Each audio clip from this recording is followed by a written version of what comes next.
கலையேஷமா என்ன என்ன பூரி புசு புசுன்னு வருது காலை டிஃபனா? காலை ஏப்பா கலையேஷமா மாருங்க பூரிய. ஏய் யார் தேர்ந்து கற்றுக்கிட்டீங்க அப்படி குசு குசுன்னு சொல்கிறதுக்கு?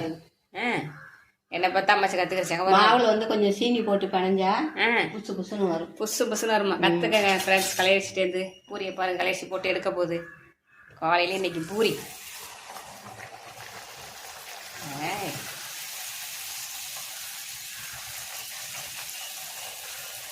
பூரி புஸ்ஸு புஸ்ஸுன்னு கலையச்சிட்டு பூரியெல்லாம் ஒப்பிட்டு வருது. அங்கே பாருங்க, சூப்பர் சூப்பர். ஏய் புசு புசுன்னு பூரிக்கு என்ன சைடிஷு? குருமா. குருமா குருமா, நீ கொஞ்சம் குருமா குருமா. ஏய் என்ன குருமா அது? காயெல்லாம் காணா? காய் இல்லாத குருமா. குருமா மசாலா குருமா வச்சு பூரியோட கலையரிசி இன்னைக்கு தரப்போகுது. சூப்பரான பூரி குருமாவோட